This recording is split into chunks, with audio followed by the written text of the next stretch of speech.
আসসালামু আলাইকুম শিক্ষার্থী বন্ধুরা, আশা করি তোমরা সবাই ভালো আছো। আমি এস এম আর আইয়ান চলে এলাম টেনমি স্কুল এইচএসসির ফাইন্যান্স সেকেন্ড পেপারের নতুন একটি অধ্যায় নিয়ে, এবং এটা কিন্তু তোমাদের বইয়ের সর্বশেষ অধ্যায় এবং অধ্যায় নাম্বার 14। অর্থাৎ এই অধ্যায়ে আমাদের ক্লাস শেষ হলে আমাদের মোটামুটি সম্পূর্ণ সিলেবাসটা কিন্তু কভার হয়ে যাবে। সো যেহেতু সিলেবাস শেষ হয়ে যাচ্ছে, তোমাদের কিছু আমি টিপস দিব, বাট এটা সবাই লাস্টের ক্লাসে দিব। এর আগে আমরা এই অধ্যায়ের টপিকগুলো শেষ করে নিই। দেখো, আমাদের নতুন অধ্যায়ের নাম বিবিধ বীমা, এবং আমরা এই ক্লাসের আলোচ্য বিষয় বা এই ক্লাসে আমরা দুর্ঘটনা বীমার সংজ্ঞা ও প্রকারভেদ নিয়ে আলোচনা করব। আচ্ছা, মাথায় রাখবে এখানে যে আমরা যখন এই টপিকটা পড়বো, এই অধ্যায়ের টপিকগুলো, তোমরা বলো ভাই এইগুলো তো আমরা আগে পড়ে আসছি আলাদাভাবে, এগুলো তো একটা জীবন বীমার আন্ডারে যায়, একটা চলে যায় হচ্ছিল অগ্নি বীমার আন্ডারে, এগুলো হয়। বাট অ্যাকচুয়ালি বীমা কিন্তু হাজারো রকম হতে পারে, হাজারো বিষয়ের উপরে হতে পারে। এখন এর মধ্যে যেইগুলো একটু বেশি হয়ে থাকে, সবচেয়ে বেশি ইম্পর্টেন্ট, যেরকম এতগুলো বিমার মধ্যে দেখা গিয়েছে জীবন রিলেটেড বিমা সবচেয়ে বেশি ফেমাস হয়েছে বা সবচেয়ে বেশি মানুষ ভোগ করে।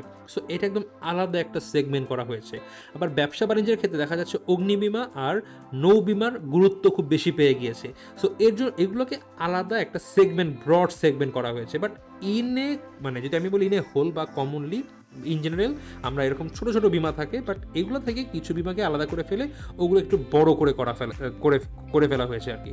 সো যেটাই হোক, তোমরা আশা করি কনফিউজড হবে না ভাই এই অধ্যায় কী পড়ছি, আগে কী পড়ছি, এই টাইপের তোমাদের হবে না আশা করি। জাস্ট তোমরা বেসিক জিনিসগুলো নিয়ে থাকো। আরেকটা ব্যাপার, এই অধ্যায় থেকে খুব একটা সম্পূর্ণ ভিন্ন প্রশ্ন হয় না। জেনারেলি যেটা হয়, অগ্নিবীমা বা নৌবিমার সাথে একটা টপিক লেজের মতো দিয়ে দেয়, আবার হতেও পারে।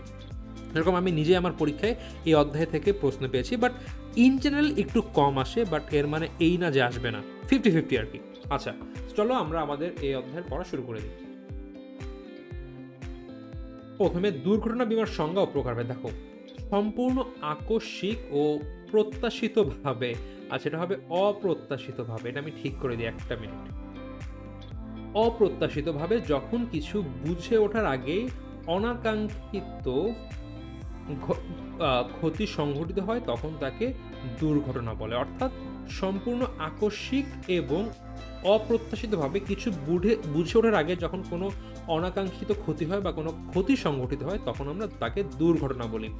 এরূপ দুর্ঘটনায় জীবন ও সম্পত্তির হানির হাত থেকে বীমা গ্রহীতাকে আর্থিকভাবে রক্ষার প্রতিশ্রুতি দিয়ে যে বীমা চুক্তি করা হয়, তাকেই দুর্ঘটনা বীমা বলা হয়। অর্থাৎ দুর্ঘটনা কি?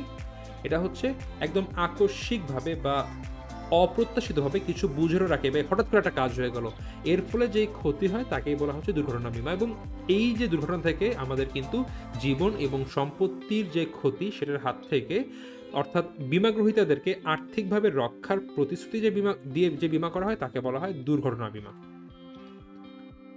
এখন এরূপ বীমার ক্ষেত্রে ক্ষতির কারণ হচ্ছে দুর্ঘটনা, অর্থাৎ এই যে ক্ষতি হয় সেটা কি থেকে হয়? এটা হয় দুর্ঘটনা থেকে। আকস্মিক ও অপ্রত্যাশিতভাবে কিন্তু ঘটে যাওয়া বিপদকে বোঝায়, মানে অর্থাৎ অপ্রত্যাশিতভাবে আমরা আগে থেকে কিছু অ্যাজিউম করতে পারলাম না, এরকম কোনো বিষয়। সকল ধরনের সম্পত্তি বীমাই কার্যত দুর্ঘটনা থেকে সৃষ্ট। জীবনের ক্ষেত্রে এটা হচ্ছে একটা অনিশ্চয়তার বীমা, আমরা খুব ভালো মতন জানি, এবং সম্পত্তির ক্ষেত্রে এটা হচ্ছে একটা ক্ষতিপূরণের চুক্তি। জীবনের ক্ষেত্রে অনিশ্চয়তার চুক্তি, এবং এটা যদি সম্পত্তি হয় তাহলে সেটা হবে ক্ষতিপূরণের চুক্তি। এইবার আমরা দুর্ঘটনা বীমার প্রকারভেদ সম্পর্কে জানবো এক একটা করে। ব্যক্তিগত দুর্ঘটনা বীমা। কোনো দুর্ঘটনায় বীমা গ্রহীতার ব্যক্তি মারা গেলে ক্ষতিপূরণ প্রদানের প্রতিশ্রুতির ভিত্তিতে বীমাকারী, আচ্ছা এটা হবে বীমাকারী।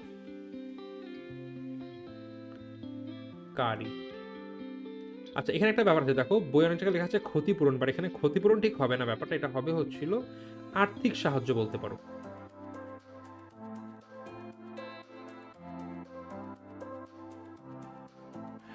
সো অনেক জায়গায় অ্যাকচুয়ালি ক্ষতি বলা থাকে, বাট আমাদের বুঝে নিতে হবে ব্যাপারটা যে ক্ষতিপূরণ মানে কিন্তু জীবনের ক্ষেত্রে তো ক্ষতিপূরণ হয় না, আর্থিক সাহায্য।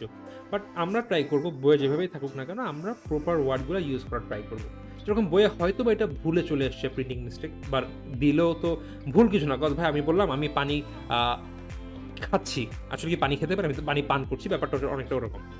তো ক্ষতিপূরণ বা আর্থিক সাহায্য প্রদানের প্রতিশ্রুতির ভিত্তিতে বীমাকারী ও বীমা গ্রহীতার মধ্যে যে বীমা চুক্তি সম্পাদিত হয় তাকে ব্যক্তিগত দুর্ঘটনা বীমা বলে। অর্থাৎ মানুষের মারা গেলে যে আর্থিক সাহায্য প্রদানের ভিত্তিতে যে চুক্তি হয় তাকেই ব্যক্তিগত দুর্ঘটনা বীমা বলা হয়। দুর্ঘটনাজনিত মৃত্যু বীমার আওতায় বীমা গ্রহীতা চুক্তির মেয়াদের মধ্যে মারা গেলে চুক্তিমতো বীমা দাবি প্রস্তুত করা হয়। অর্থাৎ যদি এর সময়ের মধ্যে বীমা গ্রহীতা মারা যায় তাহলে চুক্তি অনুযায়ী কিন্তু বীমা দাবি পরিশোধ করা হয়। চুক্তি মোতাবেক দুর্ঘটনায় শারীরিকভাবে অক্ষম হয়ে গেলে ক্ষতিপূরণ প্রদান করা হয়। ক্ষতি বা যেটা বললাম সেই আর্থিক সাহায্য, আমরা প্রপার ওয়ার্ড ইউজ করব, আর্থিক সাহায্য প্রদান করা হয়। দুর্ঘটনা ছাড়াও কোনো নির্দিষ্ট রোগের ফলে ব্যক্তি অক্ষম হয়ে পড়লে কি বলতো, আর্থিক সাহায্য প্রদান করা হয়। এরপরে কি, সম্পত্তি দুর্ঘটনা বীমা। অপ্রত্যাশিতভাবে ঘটে যাওয়া কোনো দুর্ঘটনার কারণে সম্পত্তির কোনো ক্ষতি হলে তা পূরণের প্রতিশ্রুতি দিয়ে বীমাকারী এবং বীমা গ্রহীতার সাথে চুক্তিবদ্ধ হলে তাকে সম্পত্তি দুর্ঘটনা বীমা বলে। অর্থাৎ কোনো দুর্ঘটনার কারণে যখন কোনো সম্পত্তির ক্ষতি হয় সেই ক্ষতিপূরণের লক্ষ্যে দুই পক্ষের মধ্যে যে চুক্তি হয় তাকে বলা হয় দুর্ঘটনা বীমা। দেখো, সড়ক পথে যদি মোটর গাড়ির দুর্ঘটনার ফলে যে আর্থিক ক্ষতি হয় তা গ্রাস করার হবে, এটা হ্রাস করার জন্য বীমা কোম্পানির সাথে চুক্তিবদ্ধ হলে তাকে মোটর গাড়ি বীমা বলে। অর্থাৎ মোটর গাড়ি বীমা কি, সড়ক পথে মোটর গাড়ি যদি দুর্ঘটনা হয় বা দুর্ঘটনার ফলে যদি কোনো ক্ষতি হয় সেই ক্ষতি হ্রাস করার জন্য বা ক্ষতিপূরণ করার জন্য যে বীমা করা হয় তাকে বলে মোটর গাড়ি বীমা। ঠিক একইভাবে আকাশপথে বিমান দুর্ঘটনা হলে সেটা হ্রাস করার জন্য যে বীমা করা হয় তাকে বলা হবে বিমান বীমা। দেন কৃষির পণ্য বিভিন্ন কারণে ক্ষতি হলে কৃষকের ক্ষতির পরিমাণ হ্রাস করার জন্য যেটা হবে সেটাকে বলা হবে জন্য বীমা করা হয় এবং সেটাকে আমরা বলবো কৃষি বীমা বা পণ্য বীমা। কোনো রোগ বা দুর্ঘটনায় গবাদি পশু আক্রান্ত হলে কৃষককে আর্থিক সাহায্য প্রদানের জন্য এরূপ বীমা প্রদান করা হয় এবং এটাকে আমরা বলবো হয়তো বা গবাদি পশু বীমা। আমরা এটা নিয়ে একটু পরে আবার আলোচনা করবো একটু পরেই।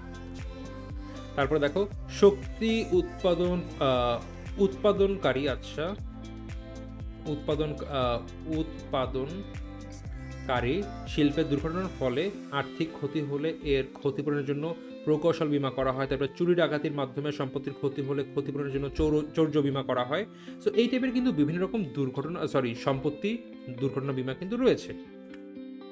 এরপরে আমরা দেখবো দায় বীমা। দেখো, কোনো ব্যক্তি বা সম্পত্তির হানিতে অন্য কোনো ব্যক্তির দায় সৃষ্টি হতে পারে। অর্থাৎ আমার গাড়ি গিয়ে ভুলবশত একটা লরিতে বা একটা ট্রাকে গুঁতা মারলো, অন্যটা গাড়িতে গুঁতা মারলো। এখন দেখো, দুর্ঘটনার ফলে কিন্তু ক্ষতি হয়েছে একজনের বা এমন কিছু একটা হলো, হয়তো বা এই গাড়ির ক্ষতি হলো না, অন্য গাড়ির ক্ষতি হলো। সো যে ক্ষতিগ্রস্ত হয়েছে এই ক্ষতির পিছনে অন্য একটা ব্যক্তি দায়ী। সো এই যে দায়ী ব্যক্তি তার দায় বীমা কোম্পানির উপর বর্তনের উদ্দেশ্যে যে বীমা পত্র সংগ্রহ করে তাকে দায়ী বীমা বলে। দেখো, আমরা উদাহরণ দিলে বুঝতে পারবো। শিল্প কারখানার মালিকের উপরে কোনো দায় বর্তালে মালিক উক্ত দায় বীমা কোম্পানির উপর ন্যস্ত করলে তাকে বিনিয়োগকারী দায় বীমা বলে। দেখো, কি হলো, কোম্পানিতে যদি কখনো কাজ করতে গিয়ে কোনো শ্রমিকের মৃত্যুবরণ করে বা কোনো ক্ষতি হয় বা কোনো মনে করো অঙ্গহানি হয়, তখন সেইটার দায় কিন্তু মালিকের উপর পড়তে এবং মালিকে কিন্তু সেই অর্থ বহন করতে হয় তার চিকিৎসার জন্য এবং তার ভরণ পোষণের ব্যয় কিন্তু তার মালিককে বহন করতে হয়। এখন এই যে দায়, এটা যদি কখনো সে বিমা করে বীমাকারী প্রতিষ্ঠানের উপরে দিয়ে দেয় তখন সেটাকে বলা হবে নিয়োগকারী দায় বীমা। ঠিক একইভাবে পরিবহন প্রতিষ্ঠান তাদের দায় এড়ানোর জন্য যে বিমার ব্যবস্থা করে তাকে গণদায় বীমা বলে। একটা পরিবহন যদি যাওয়ার সময় অ্যাক্সিডেন্ট করে কোনো মানুষের ক্ষতি হয় তখন কিন্তু পরিবহনের মালিকের এই দায় নিতে হয়। যেরকম কদিন আগে ঢাকায় হয়েছিল, কয়েক বছর আগে, বছর 3-4 বা 5 আগে, যে বাংলাদেশের একটা যে বড় একটা গাড়ি কোম্পানি যারা হচ্ছিল লং রুটে সার্ভিস দেয়, তাদের কোনো একটা ফ্লাইওভারে তারা যখন তাদের গাড়ি ঘোরাচ্ছিল অ্যাক্সিডেন্ট করে ফ্লাইওভারের উপর থেকে একটা ছেলে পড়ে পড়ে সে পা ভেঙে যায় বা মারা যায়। সো এইটার ক্ষতিপূরণ তার পরিবারকে কিন্তু ওই কোম্পানির মালিককে দিতে হয়েছিল এবং কিন্তু যেই আদালত ছিল তারা একদম তাকে নির্দেশ করে দেয় যে তোমার টাকা দিতে বাধ্য বা এত পরিমাণ টাকা দিবা, বিশাল অঙ্কের টাকা দেওয়া লাগে। সো এর জন্য কিন্তু পরিবহন কোম্পানি বিভিন্ন রকম বিমা করে এবং এটাকে বলা হয় গণদায়ী বিমা। হতে পারে একটা অ্যাক্সিডেন্টে ভিতরে অনেকজন ব্যক্তি মারা গেল, তখন কিন্তু মালিকের সেই ব্যক্তিগুলোর ক্ষতিপূরণ দেওয়া লাগবে। সো এটাকে বলা হয় গণদায়ী বিমা। পণ্য পরিবহনের সময় কোনো সমস্যা হলে তার দায় পরিবহন কোম্পানির উপর বর্তে। এরূপ অবস্থায় সে দায় বীমা কোম্পানির উপর ন্যস্ত করলে তাকে পণ্য দায় বীমা বলবে। আবার শিল্প কারখানায় কাজের সময় শ্রমিকের কোনো ক্ষতি হলে তার দায় কোম্পানির উপর পড়ে। এমন অবস্থায় উক্ত দায় বীমাকারী কোম্পানির উপর ন্যস্ত করলে তাকে বলা হয় পেশাগত ক্ষতিপূরণ বীমা। এরকম বিভিন্ন রকম দায় বীমা আছে। সো বন্ধুরা, এই ক্লাসে আমরা বিভিন্ন রকম দুর্ঘটনা বীমার প্রকল্পের সম্পর্কে জানলাম। আমরা পরবর্তী ক্লাস থেকে আরো অন্য টপিক সম্পর্কে জানবো। বন্ধুরা, দেখা হচ্ছে পরবর্তী ক্লাসে।